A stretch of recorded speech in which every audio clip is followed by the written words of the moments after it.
que eu queria abrir um espaço especial aqui para o Paulo Figueiredo.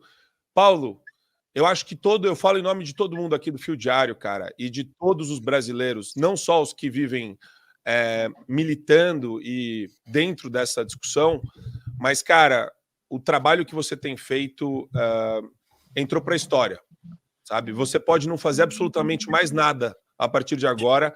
Tudo que você tem feito foi fundamental para mudar o rumo da história do nosso país. A gente pode continuar lutando por anos, mas eu queria te agradecer aqui publicamente pelo seu espírito cívico e pela sua resiliência, meu amigo. Paulinho Parabéns. É nosso próximo vice, não vai aposentar agora, não. Parabéns. Obrigado, querido, mas toda a glória é sempre de Jesus Cristo, cara. Nunca da gente. Ele que abre as portas, ele que abre os caminhos, a gente só segue a missão que ele determina. E para azar desses caras, eu tô só começando. Já falei que só com um tiro na nuca para me parar. Eu tô só começando. Esse ficou muito claro. Já era uma coisa clara. Eu acho que o governo Bolsonaro pecou muito nisso, na falta da percepção da importância da articulação internacional, né? Há algumas consequências da desunião e da desorganização do que se chama de direita brasileira.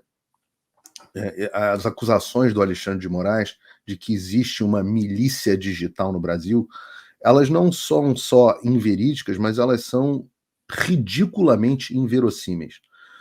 Eu digo isso porque talvez eu seja o jornalista brasileiro que mais, você sabe disso bem, Mar, que mais conversa com jornalistas da oposição atual ao governo, parlamentares de direita, governadores, senadores, todo mundo. Eu acho que eu converso com praticamente todo mundo.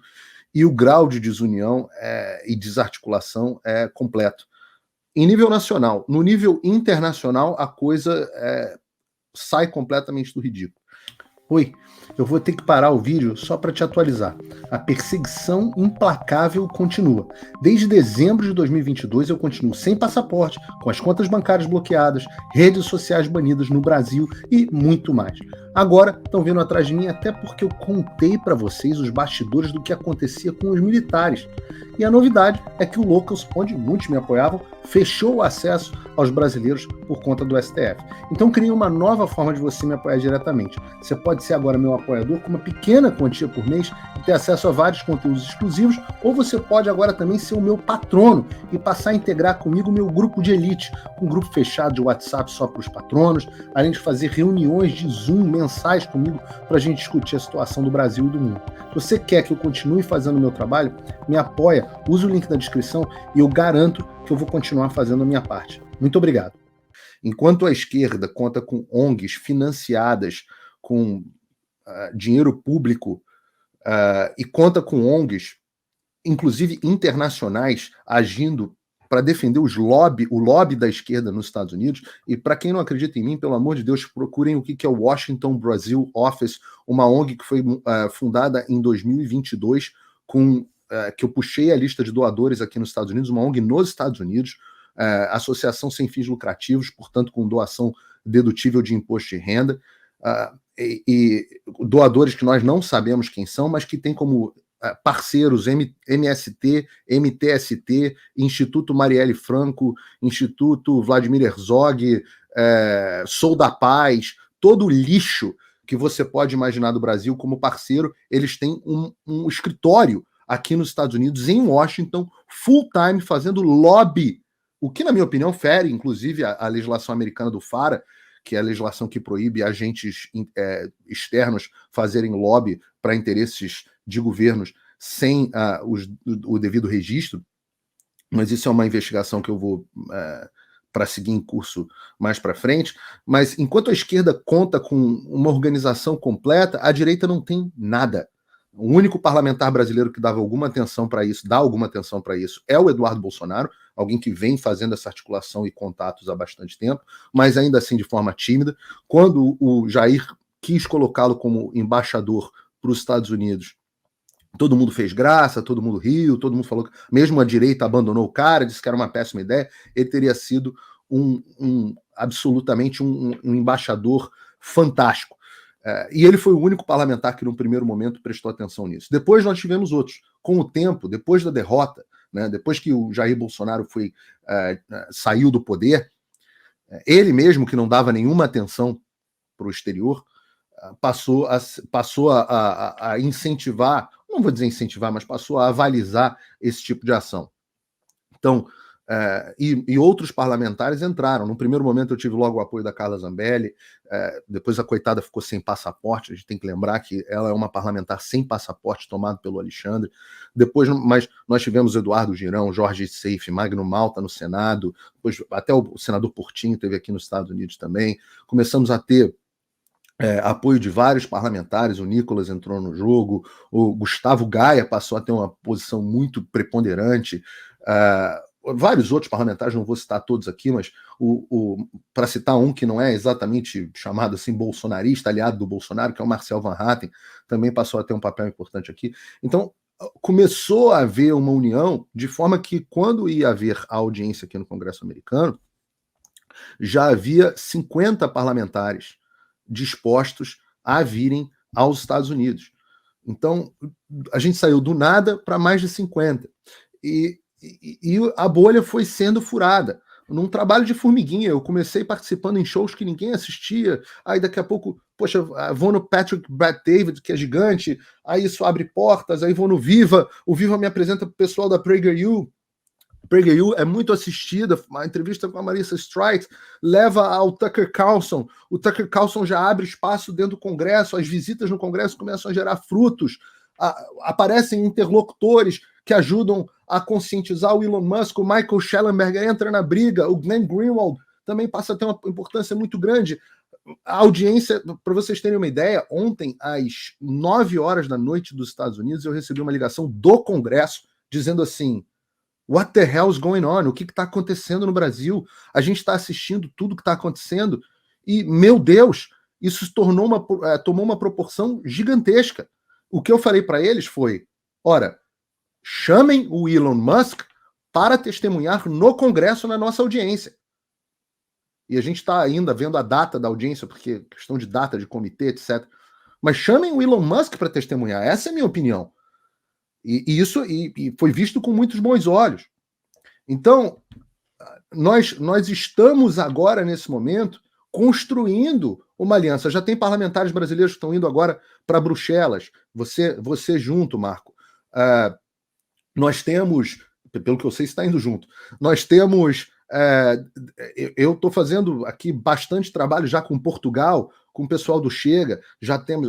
Ontem vocês devem ter visto o André Ventura, o homem mais importante da política portuguesa, dizendo que o Chega vai trabalhar para uma investigação contra o Alexandre de Moraes sobre o que está acontecendo. Devemos ter audiência em Portugal também. Vamos fazer um trabalho na Itália, vamos fazer trabalho na Holanda.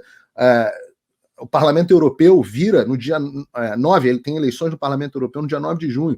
Depois do dia 9 de junho, passado aí o recesso europeu, as pessoas não sabem, o europeu não trabalha em julho e agosto, em setembro já devemos ter ação também no Parlamento Europeu. Então, assim, eu digo para vocês, não seria justo dizer eu diria, nós estamos apenas começando. Nós estamos apenas começando. E não há a menor chance de nós perdermos essa batalha. Essa guerra. A batalha a gente vai perder várias, mas não há a menor chance de nós perdermos essa guerra. E eu vou explicar. Paulo. Vou concluir. Não vamos perder essa guerra por dois motivos. O primeiro deles, nós temos a verdade do nosso lado.